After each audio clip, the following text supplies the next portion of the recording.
I think I can speak for every single Raptor fan when I say that getting a little tired of these getting behind in games and trying to crawl back late, make it interesting, and lose. This time they fall 118-113 to the Portland Trailblazers in Portland. And yeah, we all stayed up very late to watch this. With the loss, the Raptors now dropped to 7-8 on the year, and now they've lost 5 of their last 6. We talked about it when they had that win streak. They won 5 in a row, and we're like, hey, this team's buzzing, but the sign of a good team is when you lose a game to bounce back. They have not. They've lost 5 of 6 afterwards, and they're now a game under 500. Pretty ugly stuff. And, look, there were some great performances tonight offensively. There were some great numbers offensively.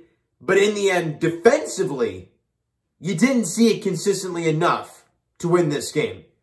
The Portland Trailblazers, one of the better offensive teams in the game. They have some of the better shooters in the game. And Lillard, McCollum, and if you want to throw Norman Powell into the mix, Robert Covington's a great three-point shooter. All these guys can beat you. And they did tonight. You know, defensively, the Raptors at times were great. And speaking of those times, the first quarter was phenomenal. You scored 33. You locked down defensively. You only allowed 24. You're plus 9 after 1 quarter of play. Fantastic job. But in the second quarter, the floodgates open. You allow 37. You score 27. You're minus 10 and you're down by 1 going to halftime. At one point, I think it was late in the second quarter, we see the numbers, and they were like 15 of 20 in the quarter from the field. That's just ridiculous. That just can't happen. And if you're going to allow that, you better try and match it offensively. But this Raptor team is not that dynamite offensive ball club, but Portland's not some dynamite defensive ball club, so you can do it, and we saw it for spurts in this game today. But you're down by 1 going to halftime. You need that punch out of the break. You don't get it. You know, and you don't get it early on, and you're down by 7. It's not looking good. They're rolling offensively. At one point, we're 3 of 13 in the third quarter. This is ugly. This is not looking good. And then they find a way to crawl back. And they're actually plus 1 in the quarter, 25-24. The lockdown defense happens in the latter half of the third. And you're tied at 85 going into the fourth. You're right there. You got to start strong in the fourth quarter. They do the total opposite. They allow an 8-0 run to start. And now you're in trailing mode again. And at one point, you know, you're down 13. And it's looking very bleak. But then the Raptors make a big run late in the game.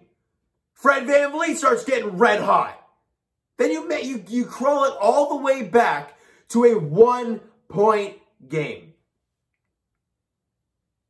But you can't break through. They go on a little run of their own, get it back up to, what is it, like 8 or 9, and you end up crawling it back to 5, but that's it. These getting down by double digits in the fourth quarter, it can't happen.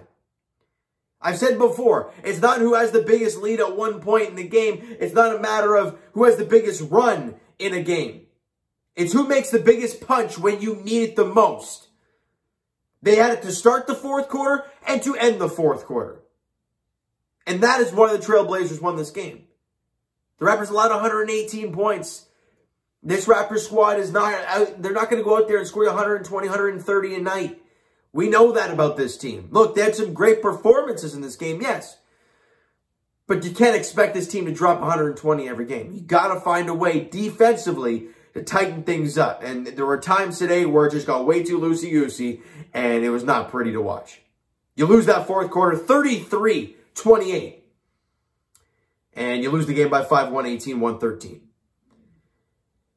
Let's get to the players. Pascal Siakam, I didn't think he was all that bad. 20 points, 6 boards, 6 dimes. Shot 7 of 15, was 4 of 4 from the line. Knocked down a couple threes. He was 2 of 6. It's not bad at all. He was +5 while he was on the floor, so Pascal was good today. OG Anunoby, the numbers look great. 29 points, 6 boards, 2 dimes, 9 of 19 shooting. 5 of 6 from the free throw line, 6 of 10 from 3. He had 3 steals. You look at those numbers, those raw numbers, everything looks fantastic. But let me back it up for you. Late in the second quarter, OG had 22 points. He ended with 29. I believe he was 8 of 9 from the field. He ended up 9 of 19. He made 1 shot the rest of the way. 5 of 6 from the free throw line, that's fine. 6 of 10 from three-point range. At one point, he was 6 of 6. So you can tell in the second half, OG did not have his touch. He did not make many shots. He only had, at the very most, 7 points in the second half. The 22 in the first half is great. But you got to play over a full 48 minutes. And OG, offensively at least, royally struggled there in the second half. Scotty Barnes, he's going to be a dog every game. You know that. 18 points, 8 boards, couple dimes, 6 of 14 shooting, 6 of 14 shooting, 6 of 6 from the free throw line. Again, there were a few instances with Scotty Barnes where, you know, you kind of want to pull your hair out a bit, like late in the game, down by 3, goes off his fingers and it goes out of bounds, and you're like, well, that pretty much signals game. And it pretty much did. But 20-year-old kid, I'll give him the benefit of the doubt any day of the week. He will do better 9 times out of 10, you know, and that one time right there, it stunk. It really did.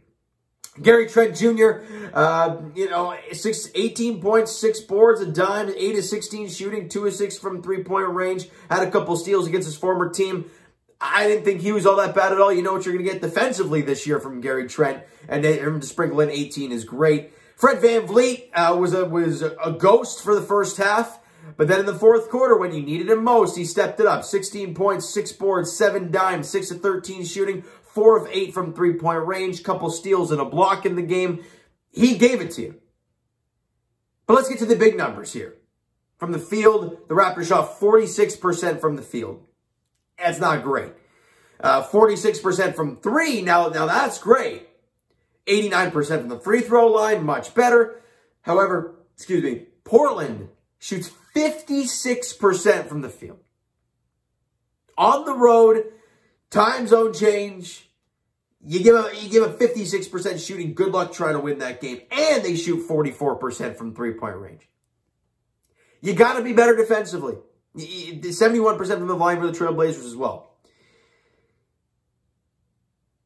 This team's identity, we talked about it to start the season, is to play defense. And to start the year, the first, 4 or 5 games, Raptors held teams to like 100 points or less. It was great. Or like 105 or less, or whatever the case may be. But they were locked down defensively. And the question was, offensively, what are you going to get? Well, tonight, you got an offensive. You got 113. But you give up 118. And like I mentioned, these games are getting quite tough to watch. These late game, tight game situations. And you're on the wrong end of them. They're tough to watch for sure. Now, the next game of the Toronto Raptors is on Thursday. It's not as late as tonight, thank goodness. It's a 9 p.m. tip-off in Utah, taking on the Jazz. You know what you're going to get defensively from the Utah Jazz. The question is, can the Raptors' offense hold their own? And I don't know. One of the better defenses in the NBA, at least in previous years. The Raptors' offense, I don't know where they're at from one night to the next. And defensively, it's got to be there. You got to match their intensity defensively if you want to beat the Utah Jazz. It's not going to be easy. That team is very good. I don't know what the record is this year, but either way, they were very good last season. I expect them to be in the same realm this year. For the Raptors, they got to find their footing again. Like I said, 5 of 6 they've lost. They got to find a way to get back into the win column and just figure it out here. It's not going to be an easy one. You got a big road trip ahead of us here. This was game 1 tonight. It was tough to play, tough to watch. Got to find a way to bounce back against Utah on Thursday night, all right? So you know what, guys? That is going to do it for this one. If you enjoyed the video and didn't really enjoy this one. By the way, Norm Powell, great to see you. Miss you dearly. But I do like Gary Trent Jr. Hit that like button if you guys enjoy this one. Hit the subscribe button if you guys not already. Comment down below thoughts on the video, thoughts on the game. Would you like, would you not like from today's game for the Toronto Raptors? Twitter link is down below, so follow up there. If you guys have not done so already, guys, and Instagram page is also down there. So follow up there if you guys have not done so already. And I will talk to you guys Leafs edition tomorrow night as they host the Nashville Predators at Scotiabank Arena, 7 p.m. puck drop there. Leafs are going to stay buzzing as they've been on an absolute tear lately. They look to keep it going against Nashville tomorrow night. And as for the Toronto Raptors, they look to just find their mojo again. More or less on the defensive end against Utah on Thursday night, 9 p.m. tip-off in Salt Lake City. All right, so thank you guys so much for listening and watching. I hope you enjoyed the video. We'll talk to you guys then.